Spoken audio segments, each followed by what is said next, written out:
But I think it was when I saw the results coming from people as they started getting serious about their coaching and as they started really leaning in and being very clear with what they wanted, and then holding me to account as their coach for challenging them with the right questions, but then them stepping up and calling me and saying, hey, you won't believe it, but I secured a role or I got the results that I was looking for. Yeah, that's when I realized that it was something a little bit more than just a calling. It was more than just, a nice chat. Welcome to Success Leaves Clues, the podcast where we interview business owners on how they built their businesses and the hard lessons they learned along the way.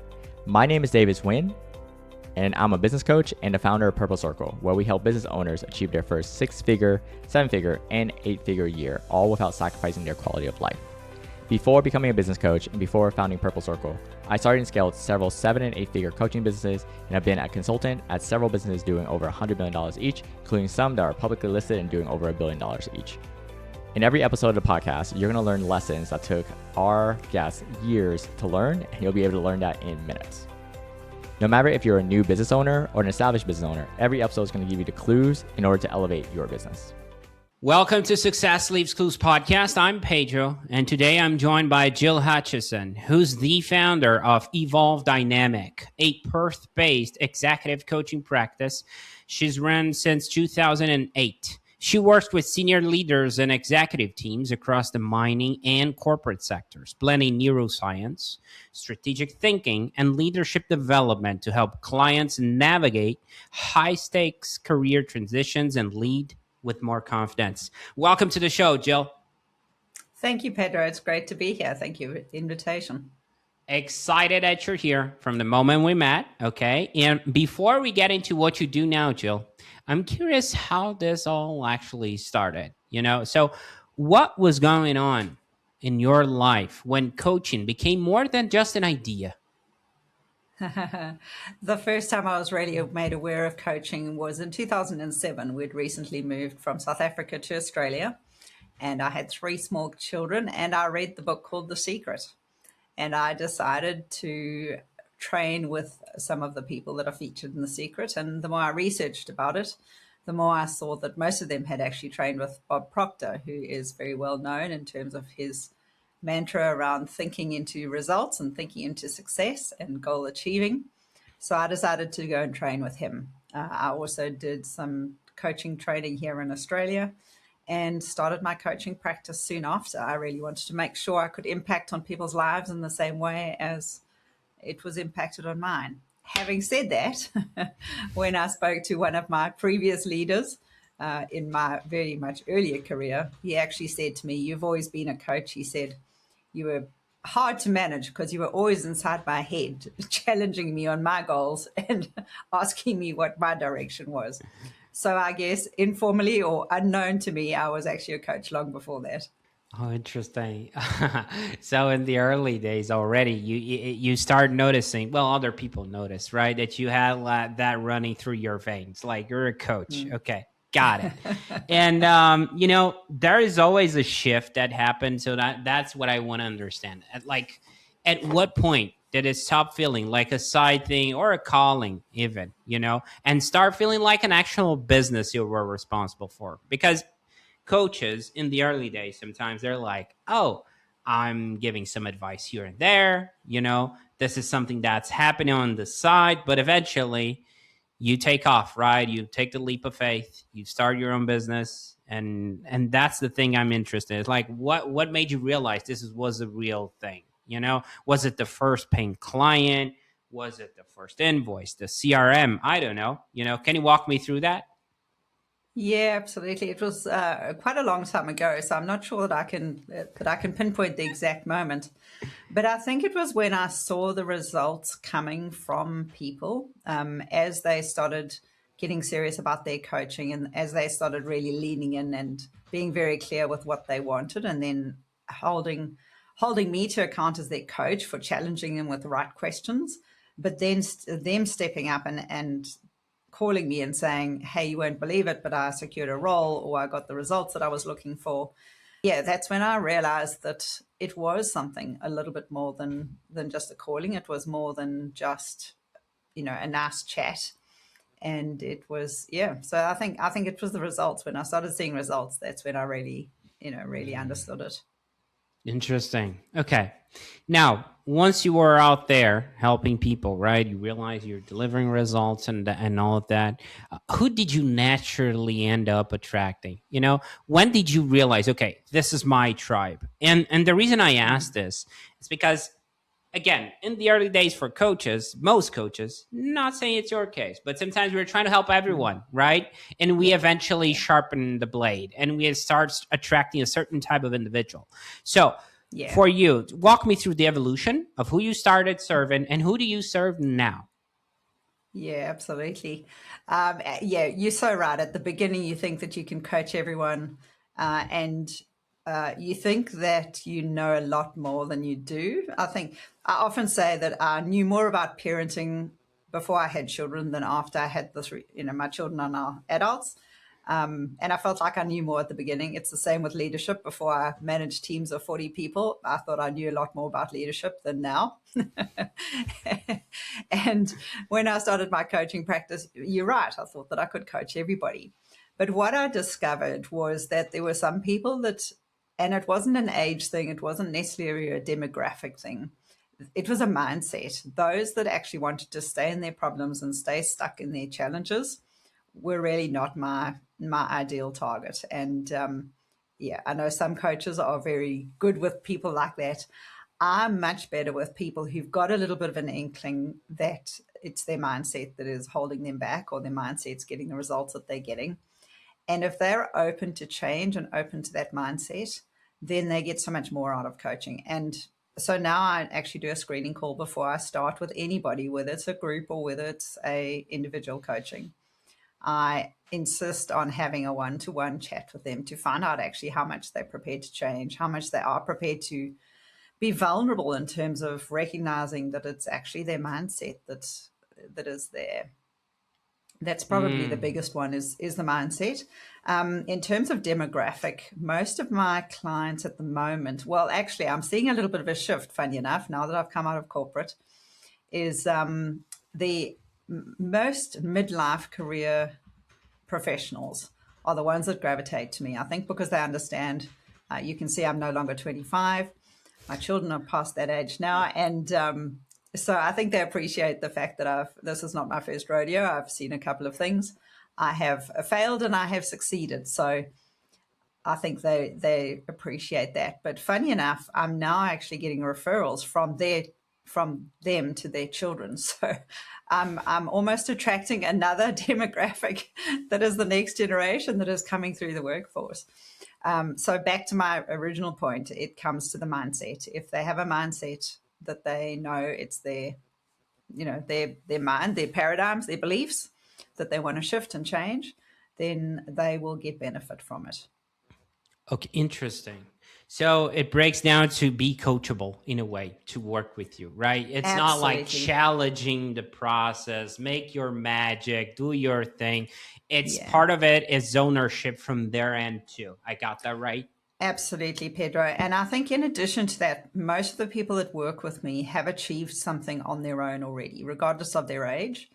And so they understand how to make things work. They know there's a bit of hard work that's involved in it, and they have had some sort of success. So it's fairly easy to then amplify their success or help them transition into a different career or a different executive role, whatever they're looking at, because they've already had some success in the first place. There's also some track record. Okay, that's not their first rodeo as well. It's like you both have some skin in the game, so you can level with them, and you get them, they get you. Basically that. Yeah. Okay. Yeah, absolutely. Awesome.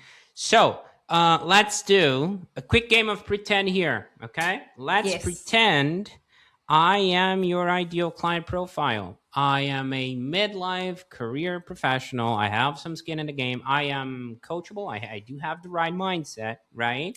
So first of all, how would I be able to find you? Okay, marketing wise. And I know you mentioned referral, so I'm curious about that.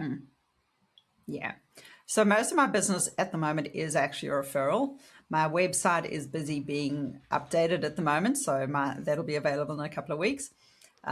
And I have executive presence on LinkedIn and Facebook as well. So I'm doing quite a lot of videos to get out there, and YouTube holds my videos there too. You'll see a collection of videos from 15 years ago to back to today, for example. And I find that by sharing some examples online helps people then identify what the challenge is and what they can solve in the instant. I also like to provide value to those that are watching any video wherever they find it, that can actually help them in the day-to-day challenges that they have with their career specifically. Okay. So we're still in the game of pretend here. Let's say I reached out to you like through a referral, or even I looked at your website. Let's pretend that's revamped. Okay. And I reach out. I'm like, hey, I would love to work with you, Jill. Someone told me I should reach out. I did. Okay. So we can speed up the sales process just a little bit or not. If you want to add a note there, totally fine. But what I'm curious about is like, if you could give me a little peek behind the curtain, an understanding of how does it look like to work with you, structure wise. Are we talking about one-on-one? Are we talking about one-to-many? How does that look like, from a client's perspective? There are a couple of options, Pedro, and it really depends on what suits you. There are some group options, and there's also one-on-one coaching. What I find for people like you, ideal clients, they have specific questions that they're looking to answer. And I think they really appreciate the speed at which they can get the answers and the clarity that they're looking for in one-on-one sessions. Obviously, as you know, in group sessions, you can also get that in a different format. And while you're coaching one person live, you can also coach the others by listening. But it's the insightful questions that we can go quite deep in terms of what they're understanding, and particularly if they're in a high-profile environment where confidentiality is key and discretion is key. Some of them may not want some of their coaching to be done in the presence of others, which is why I still offer that one-on-one discreet coaching. Okay. And what would you say would be the potential outcomes I can expect of working with you? I know you mentioned I'm looking to some answers to my questions, right? And I understand it might be a very customized experience, but like if you had to pinpoint some outcomes, what would that look like? Yeah. In almost all circumstances, there is a new role on the table. Whether they are looking to transition at the time that they start with me, or that becomes one of their objectives as we go along the way. So there's 3 specific stages that I coach in. One is those that have already been made redundant, who have already lost their roles and have tried to find something new, but they haven't yet. So I'll work with them to make sure that they get really clear on their skill sets so that they can find the next role. Or start a business, whatever their choice is. The other is those that are actually in a role and recently promoted. So for them, it's building confidence within the role, getting really clear on what their current deliverables are, and making sure that they can proceed to the next progression when they are ready, which is normally in a year or 2 or 3 years if they've recently been promoted. And for those that are looking to transition their roles, it's also about finding that next role for them. So overall, it's confidence in their career change or their career that they're currently in. So both confidence and fulfillment, and getting a renewed sense of exactly who they are right now. Because as you probably well aware, we're not driven today by what we were in our 20s. Or we're different. We're driven by different things in our 20s and 30s compared to our 40s and 50s. And very few people have taken the time to actually look at that difference and look to see what's changed. So some of the initial conversation starts with, I'm not as driven as I used to be. I used to be so driven. I've achieved this, I've achieved that, I've achieved the next thing. And for some reason, I'm just not as excited to get up in the morning. And that's sometimes even before they've decided to have a role change or the role's changed on them. But then as they start to get really honest about what they're driven by now, then they get that renewed sense of vigor and energy. And it's amazing what comes in terms of the next chapter for them. Very interesting. Okay. Hmm. Now, I would love to peel off the onion about the business owner mentality right now, shifting Mm, gears for a second, right? Because I know you worked in corporate. I worked in corporate banking here in mm, Brazil. I worked at consulting firm and all of that, and I became a business owner, right? And when I clocked out at the corporate role, I really clocked out, right? And when you're a business owner, yes. something shifts because there is a switch in my head that sometimes it's hard to turn off, right? It's Yeah. harder to be present. And Yeah. I know that, well, when I was in corporate, I didn't care about sales. I didn't care about leads, right? That was Mm, all being taken care of. There's a well-oiled machine that is taking care of that. I just showed up. The work magically happened to show yeah. up in my desk, right? Oh, I got new stuff to do. I don't even care. And Mm, I understand there's a difference when we start the business, the entrepreneur journey, right? The business mentality and all of that. And sometimes we're wearing a lot of hats, from marketer yeah. to sales to delivery, right? The operations fulfillment and all of that. So, how do you think about managing your time and energy so the business doesn't start owning you, Jill? Do we have enough time to talk that through, Pedro? I feel like that's a very long answer there. Well, give me like top of mind answer. Like if you set up some boundaries, I'll be candid. I struggle with that still. Yeah, yeah, yeah, you're absolutely right. So the question that I heard you ask was around boundaries, was around being present and around the business not owning you, right? In terms of your, Yes. what's in your head. Yeah, you're absolutely right. And I spent 6 years in corporate, several of those years actually flying 2 hours north of here into the Pilbara and working 50 to 60 hour weeks. So I have experienced the corporate life of that all systems go. But you are very right in terms of your own business. There are some ideas that come to you in the middle of the night or 5 o'clock in the morning or whatever it is. And if you're excited about it, then you want to get up and you want to do something about it. So apart from missing the IT department, I really do miss that big IT department. One of the things that I do for now is I've started implementing business hours again. Having said that, it's now 9 p.m., so I've stretched that a little bit today, but I will start a little bit later tomorrow. But yeah, I find by implementing those business hours and actually saying no to specific events that are after hours, that does help me to balance that. The other thing that I've had to do is also manage my energy, because I find that when I'm excited about something, I do want to work flat out. And I've had burnout before. I had burnout in my early career. And so I'm very conscious of when my body is starting to feel a little bit fatigued. So I do take extra time in the morning if I need to, or I do take a half day or even sometimes a day off during the week if I really feel like I need it. So I'm quite enjoying that flexibility that I get to be able to do to manage my energy around the work that I create. Um, Mhm.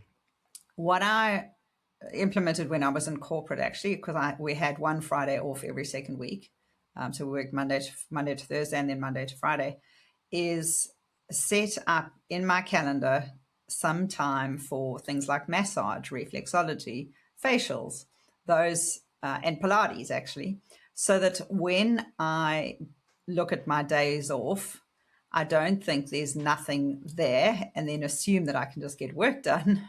I actually look at them and there's literally no time to get work done on those days off, because I've got the beach booked in, I've got Pilates booked in, I've got the massage booked in, I've got the facial booked in.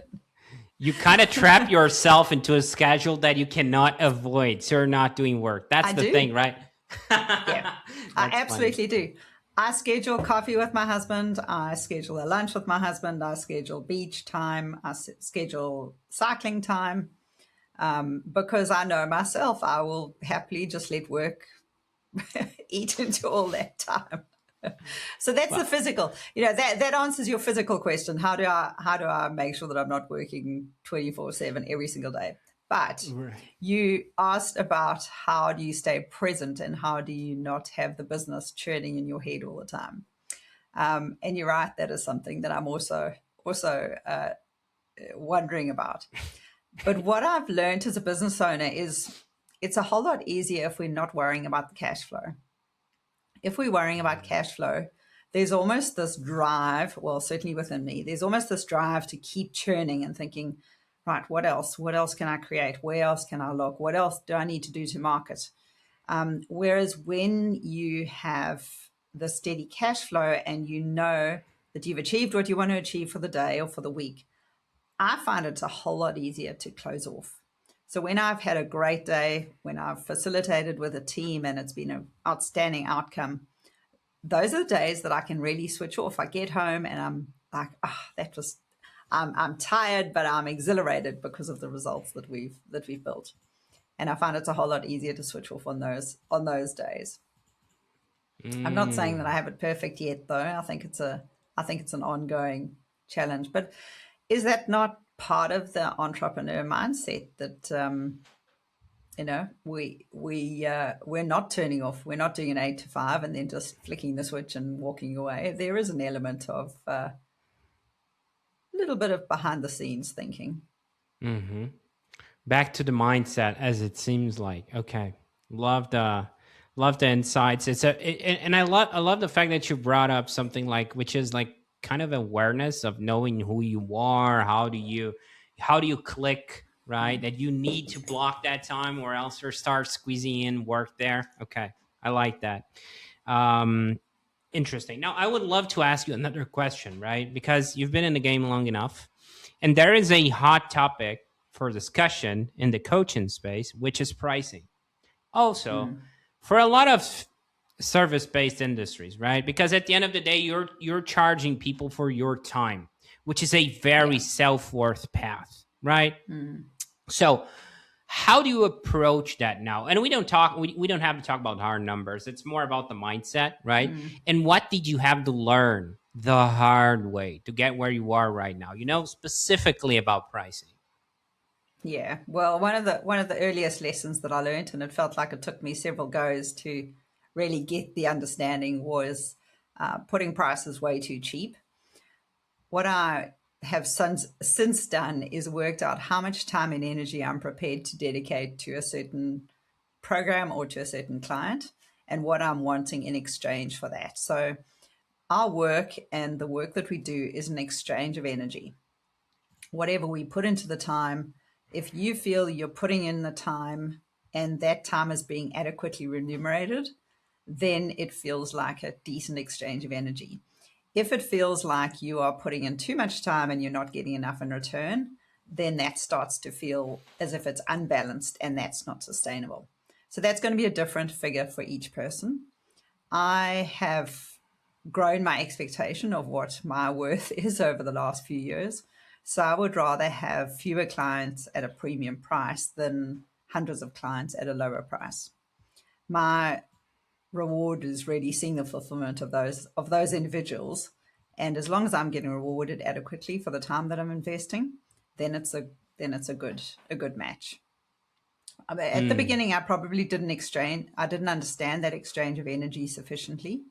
And so as a business owner, it's also about looking at all the other things, all the admin, all the other background information, the background work that one puts into a client. If you're putting in hours simply to secure a client, or you're putting in hours to get them across the line or, do that admin, then that's probably not a good exchange of energy either. So I prefer to now put my time into, I love coaching. That's where my strength is. That's the piece that I'm never going to delegate.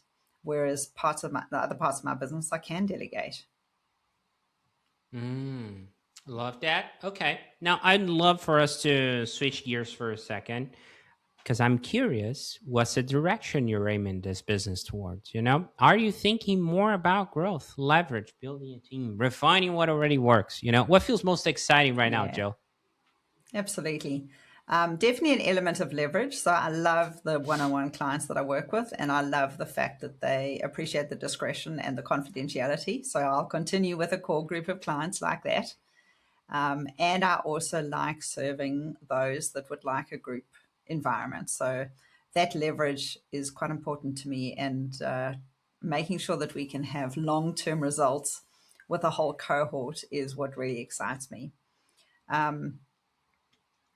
The other thing that is pretty important as well is I now have a grandchild, and we've got family and so on, and that flexibility of being able to take time off to spend time with them and make a difference to the next generation is something that hasn't existed for the last 5 years, even though I had my own children before that. So I'm really looking to leverage so that I can still keep the impact and make sure that those that really, really want the results are going to get those results. And that to me is more important than growing a massive business or the multi. When you talk about one to many, it's more one to a distinct number of many rather than a mass market. Okay. Well, first of all, Which is different. congratulations, right? On the Thank grandchildren. you. Which is different. That viewpoint of mine is different to when I first started. When I first started, I thought I wanted to be a Bob Proctor or a Tony Robbins, or something like that with millions and millions of people following. Whereas now for me, it's more about the personal touch, and I'm really enjoying, the tribe that I've attracted now. Back to my question, right? We have to respect some boundaries. It seems like lifestyle is something important for you to protect, right? So you can actually Definitely. enjoy life, not just the work side, right? Yeah, exactly. Now, And the more I can enjoy it, then I can carry on doing it until I'm 75. oh yeah, of course, more quality work instead of quantity. That makes perfect sense. Okay, and even when things are going well, as it seems they are, right? There's always something under construction. And I know you mentioned a website and all of that, but what's the main thing you're actively working on or trying to improve in the business right now? Yeah, the members area. So that's something that I've been thinking about for a while. I've been playing with dipping my feet in and tweaking it a little bit, but there's something that really needs to grow in that area. So that's what's under construction at the moment, and there will be a big shift in that area, because there's so much value that we can add by having the right resources at the fingertips. And when I say the right resources, it's not the volume of resources, because there are a lot of places we can get heaps. We can get Claude to coach us right now. We can get ChatGPT or anybody else to build up a coaching program. So it's not the volume and the we're not looking for massive information, but we want the right information at the right time. So my aim, and this is always a challenge, is what to leave out and how to arrange it to make sure that somebody gets in there and they get the highest value as quick as they can, most effective as they can for what they need right now. Interesting. I love the fact that you brought up AI, right? In a way, I understand people are replacing to an extent the coaching side, but in the other piece of it, there's always the call out that you can do with a coach and AI won't. There's always there is your experience, right? Your skin in the game. So so you're focused on delivering value, as it seems like, which I really commend you on doing so. Now, I would love for us to do a little game here. I'm not going to call it a game. It's almost like a sci-fi thing that I love doing, which is let's pretend there is a time machine in front of us. Okay, Jill? And you can step into that. And we're going to have 2 stops, right? First stop, you can go back in time, 2008, when you founded Evolve Dynamic, right? And you can give past Jill one piece of business advice you know now that you wish you knew back then, right? What would that be? That's such a great question. 18 years brings a lot of learnings. The top of mind. I know you may have several. I want the top of mind. Yeah. The top of mind is to trust my intuition more. And I remember Bob Proctor saying this, was if he could go back, he'd trust his intuition more. What I mean by that is I thought at the time that I didn't have enough experience or enough exposure to certain industries to bring value to the people in those industries, which is why I actually went into mining, in which I did 6 years of corporate. But looking back, and specifically looking back at some of my videos and looking back at some of the blog posts, I had a subconscious knowing, or what do they say, unconscious competence, that I was not fully embracing or aware of. And I think if I'd embraced that a whole lot more, I probably would have had more progress, better results, less learnings along the way. But hey, would I change the learnings? No, because it's made me into who I am, and probably would have changed, would have changed the trajectory. Would I want to change the trajectory? Possibly. But I've actually had some great experiences along the way, including realizing that I'm an imperfectly perfect leader or a perfectly imperfect leader. And I'm now comfortable with that, whereas I probably wouldn't have been 18 years ago. So if I'm listening to you right, in a way, a little bit of imposter syndrome, like I'm not capable of doing this, but in reality, if you're looking back, you're more than capable. It was just you in your own way. Got that right? Absolutely. Okay. Yeah. Love that. Well, that happened to me 100 more times than you can imagine in different things, right? I think everyone eventually goes through that. Okay. Feeling that we're not ready when we're actually are. Right? Absolutely. It's about exposure. We're not ready, or sometimes. we don't have enough, or we don't have, we're not good enough at that point. We don't have enough information or enough experience or enough skills. Yeah, I had people in my circle, right? They're like, I'm positive you've seen some people like that. They're like always chasing the new certification, the new thing that will validate them, right? I'm not sure if they're hiding or if they really like afraid of being exposed to stuff, or like, oh, I'm not ready, because it feels like people are just sometimes stacking certifications, like just to validate, to see if eventually they will get there. You know what I mean? Yeah. I had that. I was like a woman possessed in terms of studying. I was pursuing 3 or 4 courses at any one time. And then I realized that what it was doing for me was I didn't have to take action while I was studying. So I could just study because I was very busy studying.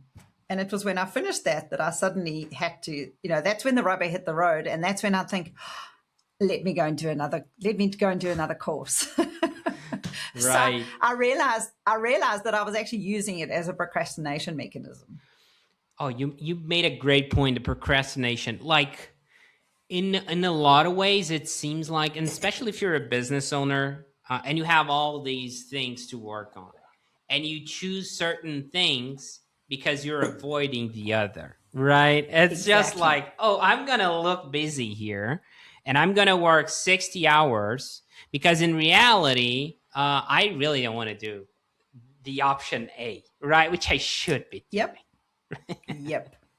That's hilarious. That is so Mary true. Morrissey said we make ourselves too busy to prevent us from getting to the next level of awareness.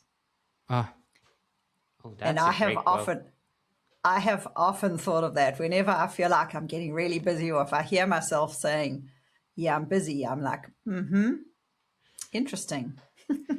It's like the things you're looking for are in the work you're avoiding to do, right? Yeah. Okay, got it. Okay, second stop, time machine, back to our time machine. You can go back in time and you can pinpoint a time in those 13 years, almost 12 years you've been in the game, right? And you can select the point in time that you felt so fulfilled, that you were like, this is why I'm doing this. This is why I started this journey, right? So I know, may have several, but top of mind, okay? Where would you go? Probably to about 4 months ago. That's because pretty recent. yeah. There have been several, but probably the most recent is 4 months ago when one of my clients phoned me and told me that his anxiety has completely disappeared. He didn't come to me because of anxiety, but it came up through the conversation that he had some anxiety. He said to me, I've never been happier. I'm having better career success than I've ever had. And I didn't think I'd last 2 minutes in this. He got promoted while we were coaching. And he also had got into a relationship. And when I had spoken to him, probably back in December, and I said, let's talk about relationship. He goes, no, Jill, not going there. I'm not interested. I don't want a relationship. Not happening. Nevertheless, he indulged me, and he created a list of what he wanted out of a relationship, because we don't just discuss career. We talk about everything, as most good executive coaches do. But when he let me know that he was in fact feeling happier than he'd ever felt before, and yeah, that for me really it hit home in a deeper way than it has before. And I think it's probably because up until that point I was still debating about whether I would go back into corporate or whether I would carry on coaching. And when he spoke, and there were probably 3 or 4 clients that have very similar stories in the same week. They all came back to me with that same kind of response: less anxiety, feeling much happier, feeling much more fulfilled in their work. That's when, I think it was because there were so many at the same time, that's when it really hit home that this is exactly what I was put on earth to do, and I need to really up my game and make sure that I'm reaching more people doing this. Yeah, that is so interesting, right? Thinking about that, like when you don't emanate that needy energy and you're just chilling, that's when stuff happens. It's like he was not looking for it, like driven to like those girls, like, oh, I'm gonna find myself a husband, right? That doesn't really work out, right? Because they have this weird energy, and people pick up on that because she's too outcome driven instead of just being in the room and having a conversation, and that will naturally get there, right? But no, so he was not chasing it. So that's what make it, I think, for me, at least in my life, like the moments I was chasing the dollar was when I was right, I was not making so much, and when I didn't care so much, that's when it actually happened. So isn't it wild, like he was not looking for it, but you got him into a good place mentally speaking, and then he emanates a different energy, and by doing so he attracts, right? That's exactly. He has become a different man, or he's become more of himself, so not entirely different, but a completely different man to the man that I met when I first started coaching him. And so I think that's probably the key. And as you say, when people are chasing the dollar, they emanate that same desperate energy. But when they focus on working on who they are as a person and rounding out themselves and being very clear on what they need to work on, or certainly I know when I started getting clear on what I needed to work on, I attracted a different kind of person. And that's been pretty eye-opening for me in terms of probably relaxing more into myself and making sure that I'm walking my talk, and where I need to improve, which we all do throughout life. And I intend to keep on improving until I'm 85 if I live that long. That's so cool. Okay, now before we close this out, if someone resonated with what you shared and wants to follow your work, and by the way, we're going to have all the links in the description, but where should they go? They can contact me either on LinkedIn or on Facebook, or on my website, www.jillhutchison.com. And they can set up a strategy call with me, and we can connect that way. Okay. Few moments from this chat today that really stood out to me. I'm going to highlight them real quick. Okay. Let's go back to The Secret and Bob Proctor exposure, right? I watched the movie. I haven't read the book, but I watched the movie I think it was 10 years ago or something like that. That go over my head totally. And then I'm exposed to coaching, right? I'm like, oh, that really makes sense. So watching you talking about that makes me want to read the book. So there's that. Right. Read the book. It's different to the video. If I'd watched the movie first, I'm not sure if I would have read the book, but because I read the book first, Okay. I think that I'll do hit that. home for me. I'll do that. I'll read the book. And then there's also something in the origin story that you mentioned when I asked you, like, what clicked for you, and you were like, results coming from my clients, right? So I love that, because it's, although I get it, it's a lot of this is based on mindset, but there is a reality component, which is you're helping people and you're seeing the results. It's not just about I want to be better, but you have a mirror. You have a mirror, and you have your clients' results, and you have their feedback. So it's important. I think the reality check, like to anchor you into the right path, I think that's crucial. Okay, so there's Absolutely. that. Another thing that caught my attention, it's like you mentioned that you're not driven by the same things when you were 20 and your 30s and your 40s, right? And if you think about career decisions are made in our 20s, it's like we're like joining a university, we're like trying to figure out stuff, and then 20 years from there we're realizing maybe that was not the right decision, and maybe want to shift something, so the way you framed it, very interesting. Kudos to you on that. I would say last but not least is the client you brought up, right? About the anxiety and all of that. And, that brings me back to a quote. It's sell them what they want, give them what they need. He didn't join you to fix his anxiety or to fix whatever that looked like right now that you helped him achieve. Although that happened during the process. So sometimes it's hard to pinpoint that for people that were not exposed to coaching, because it's hard to understand the layers. We're going to talk about the results because it's a very customized, and also we need their openness, right? But that really stood out to me, so really like that too. Now, that's just my long-winded way of saying, Jill, that I appreciate you, okay, for taking the time and being open with this. Thank you, Pedro. It was great having you on. Thank you very much. Thanks for the invitation. Good to chat. That's it for this episode. This episode, as well as this podcast, was brought to you by Purple Circle, where we help business owners elevate their business to 6, 7, and 8-figure years, all without burning out.